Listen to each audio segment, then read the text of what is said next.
Ear infections, also known as otitis media, are a common problem for infants and children, but they can occur in adults as well. Nearly 90% of children will have at least one ear infection by age 3. 1. Infections can become quite painful because the buildup of fluids puts pressure on the eardrum. 2. Many infections clear up on their own with home ear infection treatment, but more severe cases, or those that occur in younger children, may require prescription antibiotics to cure the ear infection completely. Know who is most at risk for an ear infection. In general, children are more likely to get ear infections than adults. This is because the eustachian tubes running from the middle of each ear to the back of your throat, are smaller in children and more prone to fill with fluid. Children also have weaker immune systems than adults and are also more prone to viral infections such as colds. 4. Anything that blocks the eustachian tube can cause an ear infection. There are other risk factors for an ear infection, including 5. Allergies. Respiratory infections such as colds and sinus infections. Infection or trouble with the adenoids, lymph tissue in your upper throat area. Tobacco smoke. Excess mucus or saliva, such as that produced during teething. Living in a cold climate. Changes in altitude or climate. Not being breastfed as an infant. Recent illness. Attending daycare, especially a larger daycare with many children. Recognize the symptoms of a middle ear infection. A middle ear infection, acute otitis media, is the most common type of ear infection and is caused by a virus or bacteria.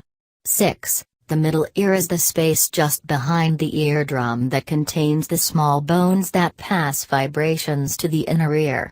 When the area becomes filled with fluid, bacteria and viruses can get in and cause an infection. 7. An ear infection often occurs after a respiratory infection such as a cold, although severe allergies may also bring one on. 8. Symptoms of a middle ear infection include 9-10. Ear pain or an earache. Feeling of fullness in the ear. Feeling ill. Vomiting. Diarrhea. Hearing loss in the infected ear. Tinnitus. Dizziness. Ear drainage. Fever, especially in children. Distinguish between a middle ear infection and swimmer's ear. Swimmer's ear, also known as otitis externa or an external ear infection, is an infection of the outer ear canal caused by bacteria or fungi. Moisture is a common culprit for this type of infection, hence the name, but scratching or inserting things into the ear canal can also leave you prone to infection. 11. Symptoms may begin as mild but often worsen, and include 12. Itching in your ear canal. Redness inside the ear. Discomfort that worsens if you pull or push on your outer ear. Ear drainage, begins clear and odorless, may progress to pus. More severe symptoms include feeling of fullness or blockage. Decreased hearing. Severe pain that radiates outward to your face or neck. Swelling of neck lymph nodes. Fever. Look for signs of ear infection in children. Young children may display different symptoms of ear infection than older children and adults. Because young children often cannot communicate how they're feeling, look for the following symptoms. 13. Tugging, pulling or scratching the ear. Banging the head around. Fussiness, irritability, or incessant crying. Difficulty sleeping. Fever, especially for infants and very young children. Fluid drainage from the ear. Clumsiness or balance problems. Trouble hearing. Know when to seek immediate medical attention. Most ear infections can be treated at home, and many go away on their own. However, if you or your child experience certain symptoms, you should contact your doctor immediately. These symptoms include 14. Blood or pus in ear drainage, may look white, yellow, green, or pinkish, red. Continued high fever, especially if it is over 102 F, 39 C. Dizziness or vertigo. Stiff neck. Tinnitus. Pain or swelling behind or around the ear. Ear pain that lasts more than 48 hours. Take your child to the doctor if he is younger than 6 months old. If you notice any symptoms of ear infection in an infant, take him or her to the doctor immediately. 15. Infants at this age have not fully developed their immune systems. They are at a much higher risk for serious infections and will likely need immediate antibiotics. 16. Do not try home remedies on infants and very young children. Always consult your pediatrician for the most appropriate route of care. Allow the doctor to examine your ears or your child's ears. If you suspect that you or your child have a serious ear infection, prepare for tests such as 17. A visual examination of the eardrum using an otoscope. It may be difficult to get your child to sit still for this exam, but it's an important test to determine if the child has an ear infection. An examination of any blockage or filling of the middle ear using a pneumatic otoscope, which will blow a little air at the eardrum. The air will cause the eardrum to move back and forth. If fluid is present, the eardrum will not move as easily or readily, which indicates a likely ear infection. 18. An examination with a tympanometer, which uses sound and air pressure to check for any fluid in the middle ear. If the infection is chronic or a severe case, an audiologist may perform a hearing test to determine if there is any hearing loss.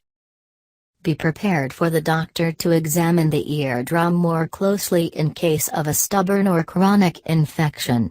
If you or your child becomes quite ill as a result of ear issues, your doctor may make an opening in the eardrum and draw out a sample of fluid from the middle ear. He will then send these samples to a lab to have them tested. Keep in mind that you can treat many ear infections at home. Many ear infections go away on their own without treatment. Some ear infections may disappear within a few days, and most ear infections will disappear on their own within 1-2 weeks, even if you don't treat them. The American Academy of Pediatrics and the American Academy of Family Physicians suggest a wait-and-see approach with the following guidelines. 20. Children 6 to 23 months old, wait and see if the child has mild inner ear pain in one ear for less than 48 hours and a temperature less than 102.2 F, 39 C. Children 24 months and older, wait and see if the child has mild inner ear pain in one or both ears for less than 48 hours and a temperature less than 102.2 F, 39 C. Past 48 hours, it is important to see a doctor. Often you or your child will be started on an antibiotic to prevent the infection from spreading and reduce the chance of rare life-threatening infections. Rarely, more serious complications may develop, including mastoiditis, an infection of the bones around the skull, meningitis, infection spreading to the brain, or hearing loss. Use caution when flying with a child who has an ear infection. Children with active ear infections are at a higher risk of a painful condition called barotrauma, which is experienced when the middle ear attempts to adjust to the changes in pressure. Chewing gum during ascent and descent can decrease the risk of this. 22. If you have an infant with an ear infection, bottle feeding during ascent and descent can help regulate the pressure in the middle ear. Take over-the-counter pain medication. Ibuprofen or acetaminophen can be taken if the pain does not diminish on its own or if other symptoms don't develop. These medications can also help reduce your child's fever and can make him or her feel better. Never give children under the age of 18 aspirin, as this has been linked to Reye's syndrome, which can result in brain damage and liver problems. 23. Use child strength formulations when giving any pain reliever to children. Follow the dosing recommendations on the package or ask your pediatrician. Do not give ibuprofen to children under the age of 6 months. Apply a warm compress. A warm compress will help lessen the pain of an ear infection. You can use a warm, damp washcloth. 24. You can also fill a clean tube sock with rice or beans and tie or sew the open end of the sock shut. Microwave the sock for 30 seconds at a time until it is the desired temperature. Apply the compress to the ear. 25. You can also use salt as a natural remedy. Heat 1 cup of salt and place it in a cloth. Tie it up with a rubber band and place it on the affected ear for 5-10 minutes when it's bearably hot while lying down. Apply the warm compress for 15-20 minutes at a time. Get plenty of rest. Your body needs rest to recover from infections.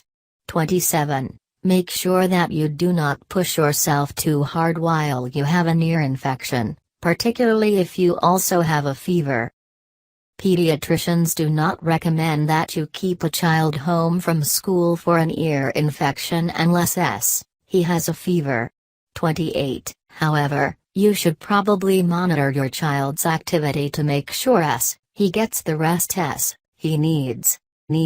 Stay hydrated. Particularly if a fever is present, you should drink extra fluids. 29.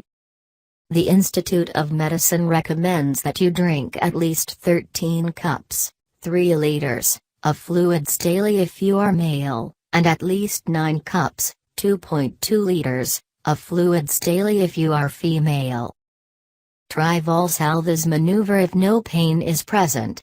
The Valsalva's maneuver can be used to open up the eustachian tubes and relieve the stuffed-up feeling that may occur with an ear infection. You should only do this maneuver if you do not currently have ear pain. 31.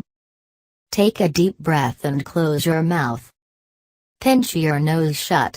Then, while pinching the nose, blow your nose gently. Do not blow too hard, or you could damage your eardrum. You should feel your ears pop. Place a few drops of warm mullein or garlic oil in your ear. Mullein and garlic are natural antibiotics and may also provide soothing relief from ear infection pain. If garlic oil is not available, you can prepare it at home.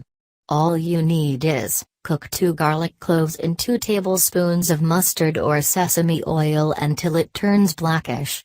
Cool this oil and use an eyedropper to place 2-3 drops of warm, never hot, oil in each ear. 32.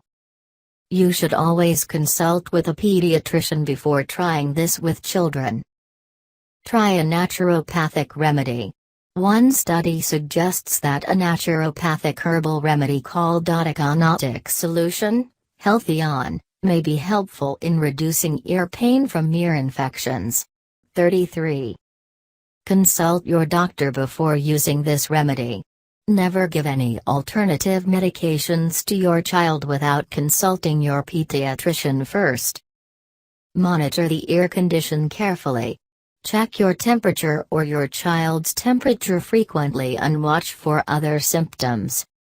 If a fever develops or you observe flu-like symptoms such as nausea or vomiting, this can possibly mean the infection is getting worse and that home ear infection treatments are not working effectively. Symptoms that necessitate a trip to your doctor include confusion, neck stiffness, and swelling, pain, or redness around the ear. These symptoms indicate that the infection may have spread and that it needs immediate treatment. Notice if you feel severe ear pain followed by no pain at all. This could indicate the eardrum has ruptured. Ruptured eardrums can result in temporary loss of hearing. They can also make your ear more susceptible to infections, making the situation even worse. 34. In addition to the absence of pain, there may also be drainage coming from the ear. Although ruptured eardrums usually heal within a couple weeks, even without treatment, some problems may persist that require medical intervention or treatment. Call your doctor if your pain worsens within 48 hours. While most doctors recommend a 48-hour wait-and-see approach, if you experience worsening pain during that period, call your doctor. Your doctor will be able to recommend more intense treatment or antibiotics. Get your hearing or your child's hearing tested if fluid buildup in the ear continues after 3 months. This may be coupled with significant hearing problems. 37. Sometimes, a short-term hearing loss can occur, which is especially concerning for children 2 years and younger. If your child is younger than 2 and experiencing fluid buildup as well as hearing issues, your doctor may not wait 3 months to start treatment. Hearing problems at this age could affect your child's ability to speak and lead to other developmental problems. Get a prescription for antibiotics from your doctor. Antibiotics will not help an ear infection that is caused by a virus, so doctors do not always prescribe antibiotics for ear infections. All children under 6 months old will be treated with antibiotics. 38. Tell your doctor about the last time you used antibiotics, as well as what kind. This will help your doctor choose the most effective kind for you. Make sure you or your child take all the doses of the medication on schedule, to ensure the infection does not return. Do not stop taking antibiotics, even if you feel better, until you have completed the entire course as prescribed. Stopping antibiotic treatment before you finish the full course can cause any remaining bacteria to become resistant to antibiotics, making the condition much more difficult to treat. Ask your doctor for prescription ear drops. Ear drops, such as antipyrine benzocaine glycerin, or Rodex, may help relieve the pain of ear infections. A doctor will not prescribe ear drops to people with torn or perforated eardrums. 40. To give drops to a child, first warm up the eardrop solution by placing the bottle in warm water or holding it between your hands for a few minutes. 41. Have your child lie on a flat surface with the infected ear facing up toward you. Use the recommended dosage. Have your child keep his or her head tilted with the infected ear up for about 2 minutes.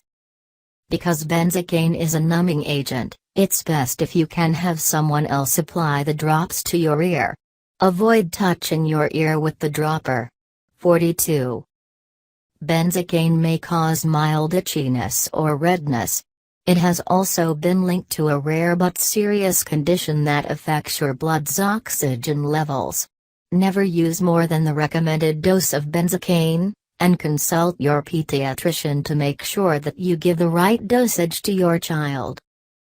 Ask your doctor about ear tubes if the ear infection is recurrent. Recurring otitis media may require a procedure called a myringotomy. Recurring means you have had 3 episodes in the past 6 months or 4 episodes in the past year, with at least 1 occurring in the past 6 months. An ear infection that does not clear up after treatment is also a candidate for this procedure. 44. Ear tube surgery, or myringotomy, is an outpatient procedure. A surgeon inserts tiny tubes into the eardrum so fluids behind the eardrum can drain easier. The eardrum usually closes up again after the tube falls out or is removed. Discuss the possibility of an adenoidectomy to remove swollen adenoids with your doctor. If you continue to have swollen adenoids, which are masses of tissue located behind the nasal cavity. They may need to be surgically removed. Keep all immunizations up to date. Many of the serious strains of bacterial infections can be prevented with immunizations. Seasonal flu shots and pneumococcal vaccines will likely help reduce ear infections. 48. You and every member of your family should also get a flu vaccination every year. Vaccinating yourself will help keep both you and your family safer from infection. 49. Experts recommend that you use the PCV13 pneumococcal conjugate vaccination for children. Ask your pediatrician for advice. Keep your child's hands, toys, and play surfaces clean. Wash your child's hands, toys, and play surfaces frequently to reduce the likelihood of infection. Avoid giving your child pacifiers. Pacifiers can be vectors for bacteria, including bacteria that causes ear infections. Breastfeed instead of bottle feeding. Leakage is more likely to occur in bottle feeding than it is in breastfeeding, making the transmission of bacteria higher. Breastfeeding also boosts your child's immune system, helping him or her to fight off infections easier. 53. If bottle feeding is necessary, place the child in an upright seat so that liquids drip down instead of possibly into their ear. 54. Never give a baby a bottle while he is going down for a nap or to sleep at night. Reduce your exposure to secondhand smoke. Do this both for the sake of preventing ear infections and for general health and safety. Don't abuse antibiotics. Prolonged usage of antibiotics can leave certain bacteria in your body or your child's body resistant to the effects of certain drugs. Only use antibiotics when prescribed by your doctor, or when other options aren't available. Avoid sending your child to daycare or take precautions. These facilities put your child at a 50% greater chance of developing an ear infection due to the common transmission of infections, both bacterial and viral. 57. If you cannot avoid sending your child to daycare, teach him or her a few tactics to help avoid the spread of infections such as colds, which can cause ear infections. 58.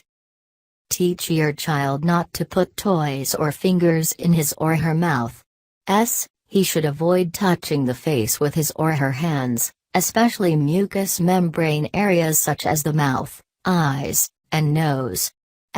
He should wash hands after reading and after using the bathroom. Eat a healthy diet that includes probiotics.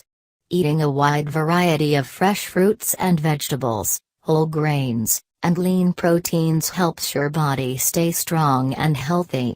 Some research also suggests that good bacteria such as probiotics may help protect your body from infection.